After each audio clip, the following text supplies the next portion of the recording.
2024 ഈ ഒരു വർഷം എന്ന് പറയുന്നത് മലയാളം സിനിമയുടെ സുവർണ്ണ കാലഘട്ടമാണെന്ന് പറയാമല്ലേ. അതായത് ഈ ഒരു വർഷത്തിൽ ഇറങ്ങിയ മിക്ക പടങ്ങളും നല്ല രീതിയിലുള്ള ലാഭമാണ് ഇൻവെസ്റ്റേഴ്സിന് കൊടുത്തിട്ടുള്ളത്. അതായത് പ്രൊഡ്യൂസേഴ്സിനും ഡിസ്ട്രിബ്യൂട്ടേഴ്സിനും തിയേറ്റർ ഓണേഴ്സിനൊക്കെ നല്ല രീതിയിലുള്ള ചാകര ഈ കഴിഞ്ഞ കുറേ കാലഘട്ടത്തിൽ നേടാനായിട്ട് പറ്റി. അപ്പോൾ നിങ്ങൾ എപ്പോഴെങ്കിലും ചിന്തിച്ചിട്ടുണ്ടോ പ്രേമിൽ പോലെ 100 കോടി ക്ലബ്ബിൽ കയറിയ പടങ്ങളൊക്കെ ഇത്തരത്തിൽ തിയേറ്റർ ഓണേഴ്സിന് എത്ര രൂപയുടെ ലാഭമായിരിക്കും ഉണ്ടാക്കി കൊടുത്തതെന്ന്? അതായത് ചില ആൾക്കാരൊക്കെ പറയുന്നത് ഞാൻ കേട്ടിട്ടുണ്ട്, ഇത്തരത്തിൽ തിയേറ്റർ ഓണേഴ്സ് ടിക്കറ്റ് വിട്ട് ജനറേറ്റ് ചെയ്യുന്ന പണത്തെക്കാളും കൂടുതൽ ഇത്തരത്തിൽ ഫുഡ് ആൻഡ് ബിവറേജസ് വിറ്റിട്ടാണ് പൈസ ഉണ്ടാക്കുന്നത്. അങ്ങനെയാണെങ്കിൽ ഈ പറയുന്ന സ്റ്റേറ്റ്മെന്റ് ശരിയാണോ? അപ്പോൾ ഇത് മനസ്സിലാക്കാനായിട്ട് ഇന്നത്തെ വീഡിയോയിലൂടെ നമ്മൾ പ്രധാനമായിട്ടും നോക്കാൻ പോകുന്നത് തിയേറ്റർ ഓണേഴ്സ് പ്രധാനമായിട്ടും വരുമാനം ജനറേറ്റ് ചെയ്യുന്ന 4 മെത്തേഡുകളിലേക്കാണ്. അതുപോലെ തന്നെ ഈ പറയുന്ന ഓരോ മെത്തേഡുകളിൽ നിന്ന് എത്ര ശതമാനം വീതമാണ് തിയേറ്റേഴ്സ് റവന്യൂ ജനറേറ്റ് ചെയ്യുന്നതെന്നും കൃത്യമായ കണക്കുകൾ വെച്ചിട്ട് നമ്മൾ നോക്കാനായിട്ട് പോവുകയാണ്. This is market feed. ഞാൻ അമലക്ഷയ്. നമുക്ക് തുടങ്ങാം. അപ്പോൾ ഒരു തിയേറ്ററിന്റെ ഫസ്റ്റ് സോഴ്സ് ഓഫ് റവന്യൂ എന്ന് പറയുന്നത് ടിക്കറ്റ് വിൽക്കുന്നതിലൂടെ ലഭിക്കുന്ന പൈസയാണല്ലേ. അതായത് നമ്മൾ നോക്കുകയാണെങ്കിൽ 100 രൂപയ്ക്ക് നിങ്ങൾ ഒരു ടിക്കറ്റ് എടുക്കുകയാണെങ്കിൽ ആ 100 രൂപ ഇത്തരത്തിൽ ആ ഒരു തിയേറ്ററിന് ഓണറിന് കിട്ടുന്നില്ല. പകരം ഇത്തരത്തിൽ ആ ഒരു പൈസ എന്ന് പറഞ്ഞത് 4 പേരാണ് ഡിവൈഡ് ചെയ്തെടുക്കുന്നത്. അതായത് 1 തിയേറ്റർ ഓണേഴ്സ്, അതുപോലെ തന്നെ 2 ഗവൺമെന്റ്, 3 പ്രൊഡ്യൂസർ, 4 ഡിസ്ട്രിബ്യൂട്ടർ. അതായത് എക്സാമ്പിളിന് പറയുകയാണെങ്കിൽ നിങ്ങളൊരു 150 രൂപയുടെ ടിക്കറ്റ് ആണ് ഇത്തരത്തിൽ വാങ്ങുന്നതെന്ന് കരുതുക. അങ്ങനെയാണെങ്കിൽ ആ ടിക്കറ്റിൽ നിന്ന് എത്ര രൂപയാണ് പ്രോപ്പറായിട്ട് തിയേറ്റർ ഓണറിന് പോകുന്നതെന്നും അതുപോലെ തന്നെ ഗവൺമെന്റിന് പോകുന്നതെന്നും ഇനി ഡിസ്ട്രിബ്യൂട്ടറിനും പ്രൊഡ്യൂസറിനും പോകുന്നതെന്ന് നമുക്ക് നോക്കാം. അപ്പോൾ എങ്ങനെയാണ് ഒരു ടിക്കറ്റിന് പുറത്തുള്ള ടാക്സ് കാൽക്കുലേറ്റ് ചെയ്യുന്നതെന്ന് ചോദിക്കുകയാണെങ്കിൽ 100 രൂപ ബേസ് പ്രൈസിന് മുകളിലുള്ള ടിക്കറ്റ് ആണെങ്കിൽ അതിന് 18% GST ഉള്ളത്. അതുപോലെ തന്നെ 100 രൂപ ബേസ് പ്രൈസിന് താഴെയുള്ള ടിക്കറ്റ് ആണെങ്കിൽ അതിന് 12% GST ഉള്ളത്. ഇനി നമ്മൾ നോക്കുകയാണെങ്കിൽ GST മാത്രമല്ല, നമ്മുടെ ഓരോ സ്റ്റേറ്റ് ഗവൺമെന്റും ഇത്തരത്തിൽ എന്റർടൈൻമെന്റ് ടാക്സ് എന്ന് പറയുന്ന ഒരു കാര്യം ഈ ഒരു ഇതിന് പുറത്ത് ചുമത്തുന്നുണ്ട്. അപ്പോൾ നമ്മൾ കേരളത്തിലേക്ക് നോക്കുകയാണെങ്കിൽ കേരളത്തിന്റെ എന്റർടൈൻമെന്റ് ടാക്സ് എന്ന് പറയുന്നത് 8%. അതുപോലെ തന്നെ നോക്കുകയാണെങ്കിൽ ഇതിന്റെ പുറത്ത് 3 രൂപ ഇത്തരത്തിൽ വെൽഫെയർ സെസ്സും ഏർപ്പെടുത്തുന്നുണ്ട്. അപ്പോൾ നിങ്ങൾ 108 രൂപ ബേസ് പ്രൈസ് ഉള്ള ഒരു ടിക്കറ്റ് വാങ്ങുകയാണെങ്കിൽ 100 രൂപയ്ക്ക് മുകളിൽ ആയതുകൊണ്ട് തന്നെ 18% GST, അതായത് 19.44 രൂപയുടെ GST നിങ്ങൾ അവിടെ അടയ്ക്കേണ്ടതുണ്ട്. ഇതിനൊപ്പം തന്നെ നിങ്ങൾ 8% സെസ് കേരള ഗവൺമെന്റ് അടയ്ക്കേണ്ടതുണ്ട്. അപ്പോൾ അവിടേക്ക് നമ്മൾ നോക്കുകയാണെങ്കിൽ ഇത്തരത്തിൽ 8 രൂപയും 64 പൈസയും അടയ്ക്കേണ്ടതുണ്ട്. ഇതിനൊപ്പം തന്നെ 3 രൂപ ഫ്ലാറ്റ് ആയിട്ടുള്ള ആ ഒരു സെസ് നിങ്ങൾ അടയ്ക്കേണ്ടതുണ്ട്. അങ്ങനെ മൊത്തത്തിൽ നമ്മൾ കൂട്ടി നോക്കുകയാണെങ്കിൽ 139 രൂപ, അതായത് റൗണ്ട് ചെയ്ത് പറയുകയാണെങ്കിൽ ഒരു 140 രൂപ കൊടുക്കേണ്ടതുണ്ട്. അപ്പോൾ നിങ്ങൾ 140 രൂപ കൊടുത്തിട്ട് ഒരു ടിക്കറ്റ് എടുത്ത സമയത്ത് അതിൽ നിന്ന് 32-33 രൂപ ഇത്തരത്തിൽ ഗവൺമെന്റ് കൊണ്ടുപോയിട്ടുണ്ടല്ലേ. അങ്ങനെയാണെങ്കിൽ ബാക്കി വരുന്ന 108 രൂപ ആരൊക്കെ വീതിച്ചെടുക്കുമെന്ന് നമുക്ക് നോക്കാം. അങ്ങനെ നോക്കുന്ന സമയത്ത് നമുക്ക് കാണാൻ പറ്റുന്നുണ്ട് ഈ പറയുന്ന 108 രൂപയിൽ 3 വ്യക്തികൾക്കാണ് അവകാശമുള്ളത്. അതായത് 1 തിയേറ്റർ ഓണർ, 1 പ്രൊഡ്യൂസർ, 1 ഡിസ്ട്രിബ്യൂട്ടർ. അങ്ങനെ നമ്മൾ ഇനി നോക്കുകയാണെങ്കിൽ ഇവരെങ്ങനെയാണ് ഇത് വീതിച്ചെടുക്കുന്നത് നമുക്ക് നോക്കാം. അതായത് ഈ ഒരു 108 രൂപയില്ലേ, ആ ഒരു 108 രൂപയിൽ നിന്ന് ഇത്തരത്തിൽ പ്രൊഡ്യൂസറും അതുപോലെ തന്നെ തിയേറ്റർ ഓണറും പപ്പാതി വെച്ചിട്ട് വീതിച്ചെടുക്കുന്നതായിരിക്കും. എന്നാൽ ഈ ഒരു വീതിച്ചെടുക്കുന്നതിൻ്റെ ആ ഒരു പെർസെൻറ്റേജ് എന്ന് പറയുന്നത് പല സിനിമകൾക്കും പലതായിരിക്കും. അതായത് ഇപ്പോൾ ഒരു നോർമൽ പടമൊക്കെ ആണെങ്കിൽ ഒരു പക്ഷേ ഇത്തരത്തിൽ പ്രൊഡ്യൂസറിന് 50%, അതുപോലെ തന്നെ ഇത്തരത്തിൽ തിയേറ്റർ ഓണറിന് 50% ആയിരിക്കാം. എന്നാൽ ഇച്ചിരി നല്ല രീതിയിൽ നല്ല ഒരു ഇപ്പം മമ്മൂട്ടിയുടെയോ അല്ലെങ്കിൽ മോഹൻലാലിൻ്റെയോ ഒക്കെ നല്ല റീച്ചുള്ള ഒരു പടമാണ്, അല്ലെങ്കിൽ നല്ല സ്റ്റാർ വാല്യൂ ഉള്ള ഒരു പടമാണ് വരുന്നതെങ്കിൽ ആ ഒരു സമയത്ത് ഇത്തരത്തിൽ പ്രൊഡ്യൂസറിന് 60% വരെ കിട്ടിയേക്കാം, ഇത്തരത്തിൽ തിയേറ്റർ ഓണറിന് 40% വരെ മാത്രമേ കിട്ടുകയുള്ളൂ. എന്നാൽ ഈ പറഞ്ഞ കാര്യമെന്ന് പറഞ്ഞ് ഇത്തരത്തിൽ ആദ്യത്തെ ആ ഒരു ഷോ ഓടുന്ന ആദ്യത്തെ ആഴ്ചത്തെ കാര്യം മാത്രമാണ്. എന്നാൽ ഓരോ ആഴ്ച മുന്നിലേക്ക് കഴിയും തോറും ഇത്തരത്തിൽ ഈ പറയുന്ന പ്രൊഡ്യൂസറിന് കിട്ടുന്ന ആ ഒരു പെർസെൻറ്റേജ് കുറഞ്ഞു വരും. എത്ര സിനിമ ഇത്തരത്തിൽ കൂടുതൽ ദിവസം തിയേറ്ററിൽ ഓടുന്നു അതിനനുസരിച്ച് ഓരോ ആഴ്ച കഴിയും തോറും ഇത്തരത്തിൽ തിയേറ്ററിന് കിട്ടുന്ന ആ ഒരു പെർസെൻറ്റേജ് കൂടി വരും. അതായത് ആദ്യത്തെ ആഴ്ച ഇത്തരത്തിൽ ആ ഒരു തിയേറ്ററിൽ നിന്ന് കളക്ട് ചെയ്യുന്ന ആ ഒരു ടിക്കറ്റിൻ്റെ ആ ഒരു ഗ്രോസ് എമൗണ്ടിൻ്റെ ടാക്സ് കഴിഞ്ഞതിന് ശേഷമുള്ള ആ ഒരു എമൗണ്ടില്ലേ, അതിനെ ഇത്തരത്തിൽ ഡിവൈഡ് ചെയ്തിട്ട് 60% പ്രൊഡ്യൂസറും 40% തിയേറ്റർ ഓണറുമാണ് എടുക്കുന്നതെങ്കിൽ ഒരാഴ്ച കഴിയുമ്പോഴത്തേക്കും ഇതേ എമൗണ്ടിൻ്റെ 55% മാത്രമേ ചിലപ്പോൾ പ്രൊഡ്യൂസർ എടുക്കാറുള്ളൂ. ബാക്കി വരുന്ന 45% ഇത്തരത്തിൽ തിയേറ്റർ ഓണറിന് പോകുന്നതായിരിക്കും. ഇത്തരത്തിൽ ഓരോ ആഴ്ച കഴിയും തോറും ഇത്തരത്തിൽ തിയേറ്റർ ഓണേഴ്സിന്റെ ആ ഒരു പെർസെൻറ്റേജ് കൂടി വരും. അങ്ങനെ അത് കൂടി വരുന്നതായിരിക്കും. ഇപ്പം നിങ്ങളുടെ മനസ്സിൽ വരാൻ സാധ്യതയുള്ള ചോദ്യം, അങ്ങനെയാണെങ്കിൽ ഇതിൽ നിന്ന് എവിടെയാണ് ഡിസ്ട്രിബ്യൂട്ടർക്ക് അവരുടെ പങ്ക് ലഭിക്കുന്നതെന്ന്. അതായത് ഈ ഡിസ്ട്രിബ്യൂട്ടർ എന്ന് പറയുന്നത് പ്രൊഡ്യൂസറുമായിട്ടായിരിക്കും അവരുടെ എഗ്രിമെന്റ് നടക്കുക അല്ലേ. അപ്പോൾ പ്രൊഡ്യൂസറിന് കിട്ടിയ ആ ഒരു വിഹിതമില്ല, ആ ഒരു വിഹിതത്തിൽ നിന്ന് അവർ തമ്മിലുള്ള എഗ്രിമെന്റും ടേംസ് ആൻഡ് കണ്ടീഷൻ എന്താണോ അതനുസരിച്ചായിരിക്കും ഇത്തരത്തിൽ ആ ഡിസ്ട്രിബ്യൂട്ടർക്ക് ഇത്തരത്തിൽ പ്രൊഡ്യൂസർ ആ ഒരു പൈസ കൊടുക്കുക. അപ്പോൾ ഇതെങ്ങനെയാണ് നടക്കുന്നതെന്ന് നിങ്ങൾക്ക് ഏകദേശം ഒരു ഐഡിയ കിട്ടിക്കാണുമല്ലേ. അങ്ങനെയാണെങ്കിൽ നമ്മൾ ഇന്ന് നോക്കാനായിട്ട് പോകുന്നത് 140 രൂപയുടെ ഒരു ടിക്കറ്റ് വിറ്റ സമയത്ത് തിയേറ്റർ ഓണറിന് ആക്യുറേറ്റ് ആയിട്ട് എത്ര രൂപ കിട്ടിയെന്നുള്ളതാണ്. അപ്പോൾ ഇത് മനസ്സിലാക്കാനായിട്ട് നമ്മൾ ആദ്യം ഡിസൈഡ് ചെയ്യേണ്ടത് 108 രൂപയാണ് ഒരു ടിക്കറ്റിൻ്റെ പുറത്ത് ഇത്തരത്തിൽ ടാക്സ് എല്ലാം കൊടുത്തു കഴിഞ്ഞപ്പോൾ കിട്ടിയതല്ലേ. അങ്ങനെയാണെങ്കിൽ ഈ ഒരു 108 രൂപയിൽ നിന്ന് എത്ര രൂപയാണ് തിയേറ്റർ ഓണർ എടുക്കേണ്ടതെന്ന് ചോദിച്ചു കഴിഞ്ഞാൽ നമ്മൾ പറഞ്ഞിരുന്നു ജനറലി ആ ഒരു ഫിലിമിനെ ഡിപ്പെൻഡ് ചെയ്തിരിക്കും അല്ലേ. എന്നിരുന്നാലും നമ്മളൊരു ഫെയർ വാല്യൂ കണക്കാക്കാനായിട്ട് ഇത്തരത്തിൽ 50-50 എടുക്കാൻ തീരുമാനിക്കുകയാണ്. അതായത് 50% പ്രൊഡ്യൂസർക്കും 50% തിയേറ്റർ ഓണറിനും ഒന്ന് നമുക്ക് ജസ്റ്റ് ഒന്ന് എടുക്കാം. അങ്ങനെ നമ്മൾ എടുത്ത് നോക്കുകയാണെങ്കിൽ ഇത്തരത്തിൽ 108ൻ്റെ 50% എന്ന് പറയുന്നത് രൂപ ഇത്തരത്തിൽ ആ ഒരു തിയേറ്റർ ഓണറിന് കിട്ടുന്നതായിരിക്കും. അത് ബാക്കി വരുന്ന 54 നിന്ന് ഇത്തരത്തിൽ പ്രൊഡ്യൂസറും ഡിസ്ട്രിബ്യൂട്ടറും വീതിച്ച് എടുക്കുന്നതുമായിരിക്കും. അങ്ങനെയാണെങ്കിൽ ഇത് നിങ്ങൾക്ക് പെട്ടെന്ന് മനസ്സിലാക്കി തരാനായിട്ട് ഒരു എക്സാമ്പിൾ പറയുകയാണെങ്കിൽ, ഒരു ഫിലിം റിലീസ് ആയതിനു ശേഷം ഒരാഴ്ച കഴിഞ്ഞപ്പോൾ ഇത്തരത്തിൽ 50 കോടി നെറ്റ് പ്രോഫിറ്റ്, അതായത് ഈ പറഞ്ഞ ടാക്സും മറ്റു കാര്യങ്ങളെല്ലാം കൊടുത്തതിന് ശേഷം 50 കോടി രൂപ കിട്ടിയെന്ന് കരുതുക. ഈ 50 കോടിയിൽ നിന്ന് 25 കോടി എന്ന് പറയുന്നത് തിയേറ്റർ ഓണേഴ്സിനായിരിക്കും. അതുപോലെ തന്നെ നമ്മൾ നോക്കുകയാണെങ്കിൽ ബാക്കി വരുന്ന 25 കോടി എന്ന് പറയുന്നത് പ്രൊഡ്യൂസർക്കും ഡിസ്ട്രിബ്യൂട്ടർക്കും അവകാശപ്പെട്ടതായിരിക്കും. അവർ തമ്മിലുള്ള ടേംസ് എന്താണോ അതിനനുസരിച്ച് അവരത് ഷെയർ ചെയ്ത് എടുക്കുന്നതായിരിക്കും. അപ്പോൾ ഇവിടെ ഒരു കാര്യം എടുത്തു പറയാനുള്ളത്, ഈ പറഞ്ഞ 50-50 എന്ന് ഞാനൊരു ഫെയർ വാല്യൂ പറഞ്ഞത് മാത്രമാണ്. പല തിയേറ്റേഴ്സും തമ്മിൽ പലതരത്തിലുള്ള എഗ്രിമെന്റ് ആയിരിക്കും. അതായത് ഇപ്പം PVR പോലത്തെ വലിയ വലിയ തിയേറ്റേഴ്സ് ആണെങ്കിൽ അവർക്ക് കൂടുതൽ തിയേറ്റേഴ്സ് റിലീസ് ചെയ്യാൻ ഉള്ളത് കൊണ്ട് തന്നെ ഇത്തരത്തിൽ ചിലപ്പോൾ അവർക്ക് പ്രോഫിറ്റ് ഷെയർ ചിലപ്പോൾ കൂടുതൽ കൊടുത്തേക്കാം.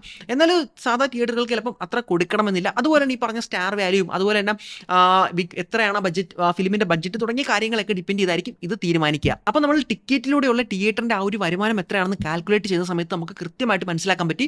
140 രൂപ കൊടുത്തിട്ട് നിങ്ങളൊരു ടിക്കറ്റ് എടുക്കുകയാണെങ്കിൽ 54 രൂപയാണ് ഇത്തരത്തിൽ തിയേറ്ററിന്റെ ആ ഒരു റവന്യൂ എന്ന്. അങ്ങനെയാണെങ്കിൽ നമ്മൾ തിയേറ്ററിന്റെ രണ്ടാമത്തെ റവന്യൂ സോഴ്സിലേക്ക് നോക്കുകയാണെങ്കിൽ അതാണ് ഫുഡ് ആൻഡ് ബീവറേജസ്. അതായത് നമുക്ക് തന്നെ അറിയാമല്ലേ, നമ്മൾ തിയേറ്ററിൽ പോയിട്ട് ഒരു സിനിമ കാണാനായിട്ട് ഇരിക്കുന്ന സമയത്ത് അവിടെ തന്നെ നമുക്ക് ഇത്തരത്തിൽ ഡ്രിങ്ക്സും ഫുഡും മറ്റു കാര്യങ്ങളെല്ലാം തന്നെ കിട്ടും. എന്നാൽ പുറത്ത് 50 രൂപയ്ക്കും 30 രൂപയ്ക്കൊക്കെ കിട്ടുന്ന സ്നാക്സ് ആയിരിക്കും അവിടെ അവർ 200 രൂപയ്ക്കും 500 രൂപയ്ക്കും ഒക്കെ വിൽക്കുന്നത്. അപ്പം നമുക്ക് സാധാരണക്കാരൻ ഇത്തരത്തിൽ പുറത്തുനിന്ന് ഫുഡ് വാങ്ങിക്കൊണ്ട് പോകാനായിട്ട് അവർ സമ്മതിക്കത്തുമില്ല.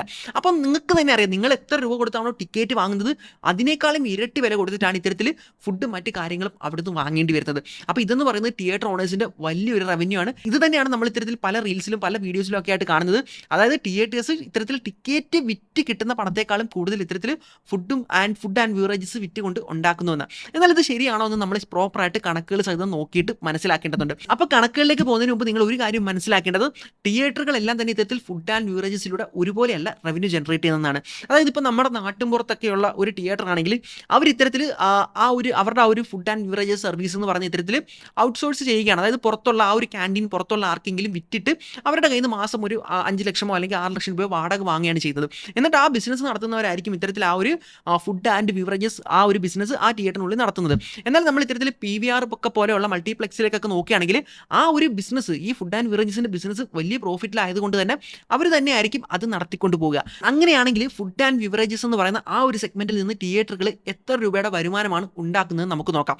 അപ്പോൾ നമുക്ക് എന്തായാലും പബ്ലിക് ഡേറ്റ എന്ന് പറയുന്നത് PVRന്റെ മാത്രമേ നമുക്കിപ്പോൾ അവൈലബിൾ ആയിട്ടുള്ളൂ. ബാക്കി ഒന്നും തന്നെ പബ്ലിക് ഡേറ്റ നമുക്ക് അവൈലബിൾ അല്ല. അപ്പം നമ്മളിത് നോക്കാനായിട്ട് വന്നിട്ടുള്ളത് PVRന്റെ ലേറ്റസ്റ്റ് ആയിട്ടുള്ള ആനുവൽ റിപ്പോർട്ടിലേക്കാണ്. അപ്പോൾ ഇതിലേക്ക് നോക്കുകയാണെങ്കിൽ നമുക്ക് കാണാനായിട്ട് വരുന്നുണ്ട് ഓപ്പറേഷണൽ പെർഫോമൻസ് എന്ന് പറഞ്ഞത് ഇവിടെ കൊടുത്തിട്ടുണ്ട്. അതുപോലെ തന്നെ നമുക്ക് കാണാൻ പറ്റുന്നുണ്ട് revenue from the sales of food and beverages products എന്ന്.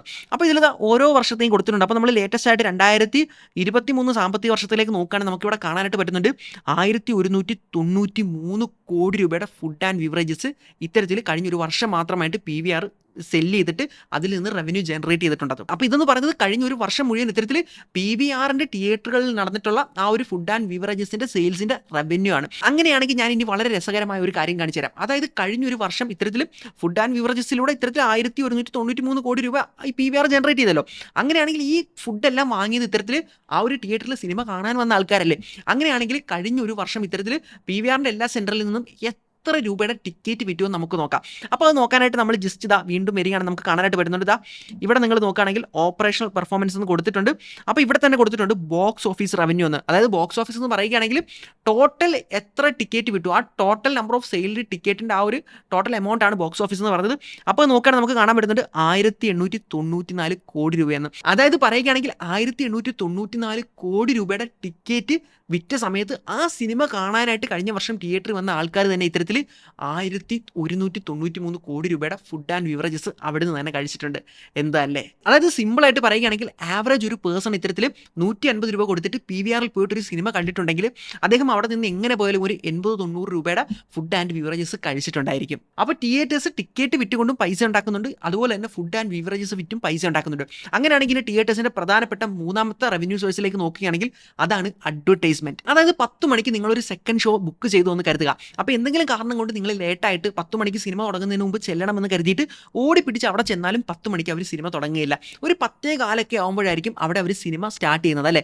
അപ്പം അതുപോലെ തന്നെ നിങ്ങൾ ഇന്റർവെൽ കഴിഞ്ഞിട്ട് വരുന്ന സമയത്ത് ഇന്റർവെല്ലിനിടയ്ക്കും കുറേ അധികം പരസ്യം ഇത്തരത്തിൽ തിയേറ്ററിൽ കാണിക്കാറുണ്ട്. അപ്പോൾ ഈ പരസ്യങ്ങൾ കാണിക്കുന്നതിലൂടെ തന്നെ കിട്ടുന്ന റവന്യൂ എല്ലാം തന്നെ ആ ഒരു തിയേറ്ററിന്റെ ഓണറിനുള്ളതാണ്. അതുകൊണ്ടാണ് നമ്മൾ തിയേറ്ററിൽ ഇരുന്നുകൊണ്ട് ഈ പരസ്യങ്ങളെല്ലാം തന്നെ കണ്ടുകൊണ്ടിരിക്കുന്നത്. അപ്പോൾ നമ്മൾ PVRന്റെ പബ്ലിക് ഡേറ്റയിലേക്ക് നോക്കുകയാണെങ്കിൽ കഴിഞ്ഞ ഒരു വർഷം മാത്രം ഇത്തരത്തിൽ PVR എന്ന് പറയുന്ന ആ ഒരു സ്ഥാപനം അവരുടെ തിയേറ്റേഴ്സിലൂടെ മാത്രം കാണിച്ച പരസ്യങ്ങളിലൂടെ നേടിയിട്ടുള്ള വരുമാനം എന്ന് പറയുന്നത് 290 കോടി രൂപയാണെന്ന് കാണാം. ഇനി നാലാമത്തെ പ്രധാനപ്പെട്ട സോഴ്സ് ഓഫ് റവന്യൂ ആണ് ഓൺലൈൻ ബുക്കിംഗ് കമ്മീഷൻ എന്ന് പറയുന്നത്. അതായത് നമുക്കറിയാം ഇത്തരത്തിൽ Paytm അല്ലെങ്കിൽ ബുക്ക് മൈ ഷോ പോലുള്ള കുറേ അധികം ആപ്പുകളുണ്ടല്ലേ. അപ്പോൾ അത്തരം ആപ്പുകളിലൂടെ ഇപ്പോൾ ഒരു വ്യക്തി തിയേറ്ററിലേക്ക് ടിക്കറ്റ് ബുക്ക് ചെയ്യുകയാണെങ്കിൽ അവിടെ കൺവീനിയൻസ് ഫീ എന്ന് പറയുന്നൊരു ഫീസ് ഈടാക്കുന്നുണ്ടല്ലേ. അപ്പോൾ ഇത്തരം ഫീസുകളിലൂടെയും മറ്റ് കമ്മീഷനൊക്കെ ആയിട്ട് തന്നെ തിയേറ്റർ ഓണേഴ്സിന് നല്ലൊരു തുക ലഭിക്കുന്നതാണ്. അപ്പോൾ ഇത് എത്രയാണെന്ന് അറിയാനായിട്ട് നമ്മൾ PVRന്റെ ഡേറ്റയിലേക്ക് നോക്കുന്ന സമയത്ത് നമുക്ക് കാണാൻ പറ്റുന്നുണ്ട് കഴിഞ്ഞ ഒരു വർഷത്തെ ഓൺലൈൻ ബുക്കിങ്ങിലൂടെ മാത്രം ഇത്തരത്തിൽ PVRന് 189 കോടി രൂപയാണ് ഈ ഒരു കമ്മീഷനായിട്ട് ലഭിച്ചിട്ടുള്ളതെന്ന്. അപ്പോൾ നമ്മൾ PVRന്റെ ആനുവൽ റിപ്പോർട്ടിലേക്ക് നോക്കുകയാണെങ്കിൽ കഴിഞ്ഞ ഒരു വർഷം 9.5 കോടി ആളുകൾ ഇത്തരത്തിൽ PVRന്റെ തിയേറ്ററിലേക്ക് പോയിട്ട് 1894 കോടി രൂപ കൊടുത്ത് ടിക്കറ്റ് എടുത്ത് സിനിമ കണ്ടിട്ടുണ്ട്. ഇനി ഇതേ ആൾക്കാർ തന്നെ ഇത്തരത്തിൽ 1193 കോടി രൂപ കൊടുത്തിട്ട് അവിടെ നിന്ന് ഇത്തരത്തിൽ ഫുഡ് ആൻഡ് ബീവറേജസ് വാങ്ങി കഴിക്കുകയും ചെയ്തിട്ടുണ്ട്. ഇനി ഇതേ 9.5 കോടി ആളുകളെ പരസ്യം കാണിച്ചുകൊണ്ടും PVR അവിടെ 290 കോടി ജനറേറ്റ് ചെയ്തിട്ടുണ്ട്. ഇനി ഇതിലേക്ക് നമ്മൾ നോക്കുകയാണെങ്കിൽ ഇതിൽ കുറേ അധികം ആൾക്കാർ ഇത്തരത്തിൽ ഓൺലൈനിലെ പല പ്ലാറ്റ്ഫോമുകൾ ത്രൂ ആയിരിക്കും ഇത്തരത്തിൽ ബുക്ക് ചെയ്തിട്ടുണ്ടായിരിക്കുക. അതിൽ നിന്നായിട്ട് ഇത്തരത്തിൽ 189 കോടി രൂപയും കമ്മീഷനായിട്ട് PVRന് കിട്ടിയിട്ടുണ്ട്. അപ്പോൾ പ്രധാനമായിട്ടും ഒരു തിയേറ്റർ വരുമാനം ഉണ്ടാക്കുന്ന 4 മാർഗ്ഗങ്ങൾ ഏതെല്ലാമാണെന്നാണ് ഞാൻ പറഞ്ഞത്. അപ്പോൾ എന്തുകൊണ്ട് PVR എടുത്തു എന്ന് ചോദിച്ചു കഴിഞ്ഞാൽ PVRന്റെ മാത്രമാണ് പബ്ലിക് ഡേറ്റ നമുക്ക് അവൈലബിൾ ആയിട്ടുള്ളത്. കാരണം PVR എന്ന് പറയുന്നത് ഒരു പബ്ലിക്ലി ലിസ്റ്റഡ് കമ്പനിയാണ്. അതിൻ്റെ സ്റ്റോക്ക് മാർക്കറ്റിൽ ട്രേഡ് ചെയ്യുന്നതുകൊണ്ട്. അപ്പോൾ നമ്മൾ ഇനി മറ്റ് തിയേറ്ററിലേക്കൊക്കെ നോക്കുകയാണെങ്കിൽ ആ ഡേറ്റ നമുക്ക് അവൈലബിൾ അല്ല. അപ്പോൾ പ്രോപ്പർ ആയിട്ടുള്ള ഡേറ്റ അവൈലബിൾ ആയതുകൊണ്ടാണ് ഇത്തരത്തിൽ PVRന്റെ എക്സാമ്പിൾ പറഞ്ഞത്. അങ്ങനെയാണെങ്കിൽ ഇത് മാത്രമല്ല തിയേറ്ററുകളുടെ റവന്യൂ സോഴ്സ് എന്ന് പറഞ്ഞത് ഇത്തരത്തിൽ ഫിലിം ഇല്ലാത്ത സമയത്തൊക്കെ ഇത്തരത്തിൽ പല തിയേറ്റേഴ്സും പല കോർപ്പറേറ്റ് സ്ഥാപനങ്ങൾക്കും അവരുടെ പല ഇവന്റ്സ് നടത്താനൊക്കെ ആയിട്ട് ആ ഒരു തിയേറ്റർ വാടകയ്ക്കും മറ്റും കൊടുക്കാറുണ്ട്. അതിൽ നിന്നും അവർ റവന്യൂ ജനറേറ്റ് ചെയ്യാറുണ്ട്. എന്നാൽ പ്രധാനമായിട്ടും ഒരു ഫിലിം തിയേറ്ററിന്റെ റവന്യൂ എന്ന് പറയുന്നത് മറ്റ് 4 അതുകൊണ്ടാണ് ആ കാര്യം എടുത്തു പറഞ്ഞത്. അപ്പോൾ വീഡിയോ ഒന്ന് കൺക്ലൂഡ് ചെയ്ത് പറയാനാണെങ്കിൽ കേരളത്തിലെ തിയേറ്ററുകളിൽ ഏതെല്ലാം രീതിയിലാണ് റവന്യൂ ജനറേറ്റ് ചെയ്യുന്നതെന്നും ഓരോ രീതിയിലും എത്ര പെർസെൻറ്റേജ് വീതമാണ് അവർ ജനറേറ്റ് ചെയ്തെടുക്കുന്നതെന്ന് നിങ്ങൾക്ക് മനസ്സിലായെന്ന് വിശ്വസിക്കുന്നു. അങ്ങനെയാണെങ്കിൽ ഞാൻ ആദ്യം പറഞ്ഞൊരു കാര്യമുണ്ടല്ലോ, അതായത് പല റീൽസിലും പല വീഡിയോസിലും ഒക്കെ ആയിട്ട് പലരും പറയുന്ന കാര്യം ഇത്തരത്തിൽ ടിക്കറ്റ് സെയിലിനേക്കാളും കൂടുതലാണ് ഇത്തരത്തിൽ ഈ ഒരു ഫുഡ് ആൻഡ് ബീവറേജസ് ഉള്ളതെന്ന്. അങ്ങനെയാണെങ്കിൽ അത് ശരിയാണോ നമുക്ക് നോക്കാം. അപ്പോൾ നമുക്ക് ലഭിച്ചിട്ടുള്ള PVRന്റെ പബ്ലിക് ഡേറ്റയിലേക്ക് നമ്മൾ നോക്കുകയാണെങ്കിൽ കഴിഞ്ഞ ഒരു വർഷം കൊണ്ട് PVR ജനറേറ്റ് ചെയ്ത ആ ഒരു ടോട്ടൽ റവന്യൂവിൻ്റെ 53% വന്നിരിക്കുന്നത് ടിക്കറ്റിൻ്റെ സെയിലിൽ നിന്നാണ്, ഇത്തരത്തിൽ ഫുഡ് ആൻഡ് ബീവറേജസിൽ നിന്നല്ല. അതുപോലെ തന്നെ നമ്മൾ നോക്കുകയാണെങ്കിൽ ഫുഡ് ആൻഡ് ബീവറേജസിൽ നിന്നും 33% റവന്യൂ, അതുപോലെ അഡ്വർടൈസ്മെന്റിൽ നിന്ന് ഇത്തരത്തിൽ 8%. ഇനി നോക്കുകയാണെങ്കിൽ ഇത്തരത്തിൽ ഓൺലൈൻ ബുക്കിംഗ് കമ്മീഷനിൽ നിന്ന് 5% റവന്യൂ മാത്രമാണ് ലഭിച്ചിട്ടുള്ളത്. അപ്പോൾ ഈ കണക്കുകളിലേക്ക് നമുക്ക് നോക്കുന്ന സമയത്ത് നമുക്ക് മനസ്സിലാകുന്നത് വരുമാനത്തിന്റെ സിംഹഭാഗവും വന്നിട്ടുള്ള ഇത്തരത്തിൽ ടിക്കറ്റ് സെയിലിൽ നിന്ന് തന്നെയാണ്. എന്നിരുന്നാൽ പോലും നിങ്ങളൊന്ന് ആലോചിച്ച് നോക്കിയാൽ ബാക്കിയുള്ള ബിസിനസ്സുകൾ അവർ റൺ ചെയ്യുന്നത് ഈ പറഞ്ഞ സിനിമ എന്ന് പറയുന്നത് നല്ല രീതിയിൽ റൺ ചെയ്യുന്നത് കൊണ്ടല്ലേ. അതായത് ആ ഒരു തിയേറ്ററിൽ ഇത്തരത്തിൽ നല്ലൊരു സിനിമ ഓടുന്നത് കൊണ്ട് ആ ഒരു സിനിമ എൻജോയ് ചെയ്യാൻ വേണ്ടിയിട്ടാണ് ആളുകൾ അവിടേക്ക് പോകുന്നതും അവിടെ അതിന്റെ ബാക്ക്ഗ്രൗണ്ടിൽ നടക്കുന്ന മറ്റ് ബിസിനസ്സുകൾ മാത്രമാണിത്. അപ്പോൾ തിയേറ്ററുകളുടെ മെയിൻ ബിസിനസ് എന്ന് പറയുന്നത് ഫുഡ് ആൻഡ് ബിവറേജസ് ആണെന്ന് പല റീലുകളിലും പല ആൾക്കാരും പറയുന്നുണ്ടെങ്കിലും അവരുടെ മെയിൻ ബിസിനസ് എന്ന് പറയുന്നത് ഇപ്പോഴും അവരുടെ വരുമാനത്തിന്റെ സിംഹഭാവവും വരുന്നത് ഇത്തരത്തിൽ ടിക്കറ്റ് സെയിലിൽ നിന്ന് തന്നെയാണ്. അതുപോലെ സിനിമകൾ നല്ലതല്ലെങ്കിൽ ആളുകൾ തിയേറ്ററിലേക്ക് പോകുകയില്ല. അതുപോലെ തന്നെ അവിടെ പോയിട്ട് ഇത്രയും കൂടിയ പൈസ കൊടുത്തിട്ട് ഫുഡ് ആൻഡ് ബീവറേജസോ അല്ലെങ്കിൽ മറ്റ് അഡ്വർടൈസ്മെന്റോ ഒന്നും തന്നെ ആളുകൾ കാണുകയുമില്ല. അപ്പോൾ നിങ്ങൾക്ക് കേരളത്തിൽ ഒരു തിയേറ്റർ ബിസിനസ് എങ്ങനെയാണ് നടക്കുന്നതെന്നും എങ്ങനെയാണ് അവർ റവന്യൂ ജനറേറ്റ് ചെയ്യുന്നതും മനസ്സിലായില്ലേ. അപ്പോൾ വീഡിയോ എല്ലാവർക്കും തന്നെ ഉപകാരപ്പെട്ടു എന്ന് വിശ്വസിക്കുന്നു. അടുത്തൊരു വീഡിയോയിൽ കാണുമ്പോഴേക്കും